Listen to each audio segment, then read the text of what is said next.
So the story of the motion comic begins with Xin Zhao remembering some moments from his past, including his childhood, whenever he was aboard the fisherman ship called Visero, and whenever he was taken prisoner by the Noxians. They were taken prisoners because the ship strayed way too much into Noxian waters. So, because they stood no chance, they were all then brought back to Noxus, and after a while, some people were able to see Xin Zhao's talents, and he became a reckoner fighting in the Noxian arena under the name Visero. After a while, he was able to gain a lot of respect, a lot of fights happened in the arena. It was said that he never lost a fight. It was even said that he was able to defeat a Minotaur. Now, all of that ended, all of these battles in the arena ended once Boram Darkwill, the Grand General of Noxus, decided to buy all the Reckoners and send them on different battlefields across Runeterra, because he thought on these battlefields it was better to send these Reckoners because it was unworthy to send any of the veteran warbands the Noxians had. So Xin Zhao and some of the other Reckoners arrive at Kolstead, a place which rebelled against the Empire, and they fight against the Demacians and they lose. It wasn't even a fight, that's what Jarvan III, the king of Demacia, had to say about it. Xin Zhao, once he was captured, put prisoner, aside from the others, because he was able to kill more than anyone else. Now the people who kept him prisoner, who were talking to him, knew who he was. Not the name Xin Zhao, but the name Visero, the fighter from the Noxian arena, the unbeaten Reckoner. All of that was a very interesting exchange, and not only that, but the mercy of the king. Xin Zhao was able to see the honor of the Demacians and the mercy of the king. He, after seeing all of that, and the fact that the king himself pardoned all of the Reckoners and told them that they are free to leave, he instead wanted to be a personal guard of the king.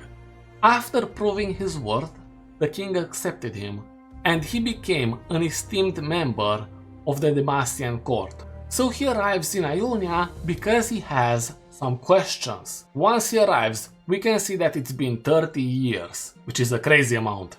Days later, he can be seen in the village of Vele, or however it's pronounced. And why do I say that's the name of the village? It is because this village is basically the center of the Spirit Blossom Festival. The Spirit Blossom Festival is a festival where it's said that the veil between the spirit world and the world of the living is much thinner, and some people are even able to interact with the spirit of their loved one.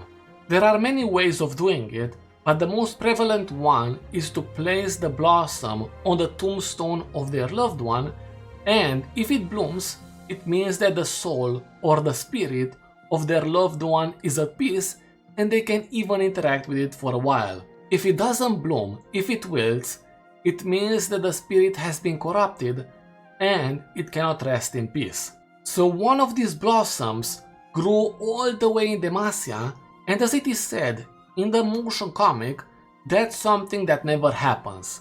Then he mentions that he heard how magic is rising everywhere, and that most likely happened while he was in Piltover. Why do I say that he was there? It's because if he traveled all the way from Demacia to Ionia, he would have to pass through the Sun Gates, which are located in Piltover. And also, it's one way for them to resupply their ship. Before he is able to tell us what he believes happened, he is interrupted by Kennen. Kennen is a member of the Kinku Order, actually a member of the leadership of the Kinku Order, one of two members. It was supposed to be 3 members, Shen, Kennen, and Akali, but Akali kind of doesn't care anymore. The job of the Kinku Order is to keep the balance between the spirit realm and the real world, without caring about one or the other in particular. Let me give you an example. So Shen was on this mission to kill a spirit that killed people. And while on this mission, he encountered some priests that were on the same mission, but he was able to kill the spirit first. He did that, and he encountered the priests again, who were killing harmless spirits. So what he did, well, it's implied that he killed all of them. And then we are given a timeline. This motion comic, the events of the motion comic, happen not long after the Noxians ended their occupation in Ionia. Then in one of the next panels, we can see Yunara. Yunara is going to be the next League champion tied to the Darkin weapon, and we can see the story behind that told to us by Xin Zhao. As you can see right there, the Devoted Shrine Maiden. That's also the name of the next motion comic, and let's actually see what he has to say about the story. I have considered her often in my time among the Demacians. During the War of the False Kanmei, it is said that she chose to follow her patron spirit into exile, though she herself had done no wrong. LeBlanc wants the Darkin weapon, which is located in the spirit realm, so we are gonna see something tied to Yunara. Now, what is the word Kanmei? Kanmei are spirits which are at peace. On the other hand, we have Akana, who are restless spirits. Then we have Azakana. Azakana are demons who feed on these spirits because of their negative emotions. And not only on spirits, but also on real people. And we can see one of these Azakana feeding on Yasuo's emotions because Yasuo killed Yone, his older brother. But Yone was able to merge with one of these demons, and he became an Azakana hunter. By the way, if you wonder how old Kennen is, because he is a Yordle, Kennen is at least over 1,000 years old.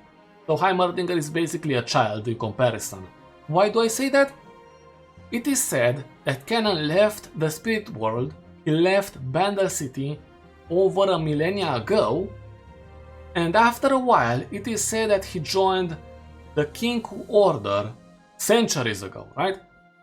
So he is at least over 1,000 years old. Maybe I'm missing something, but he is a quite old individual.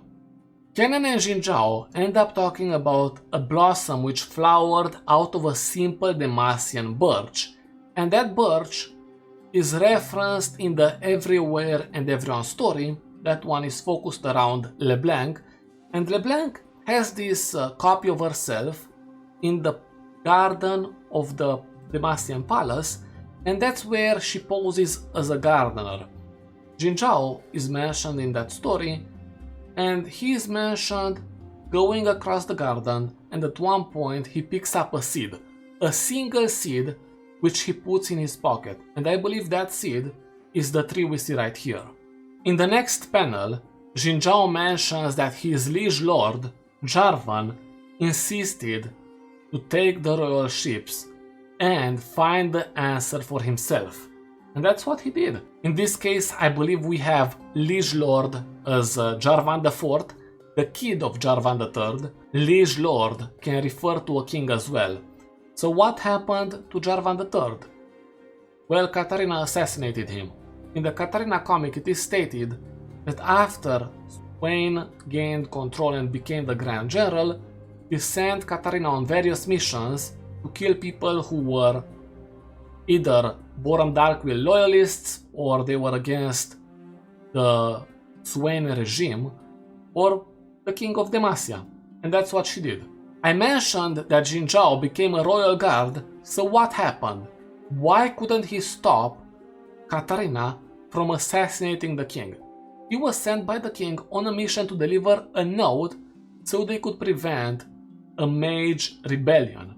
So Kennen and Xin Zhao talk a bit more about this subject, and then the motion comic ends up with Xin Zhao planting the tree atop this cliff. Personally, I really loved this motion comic, and I'm glad that I thought about voice acting, because yes, even though you cannot hear it in this video, they added voice acting, and that's amazing. Honestly, right now, I cannot wait to see the next motion comic, and I really hope for Riot to never stop releasing these.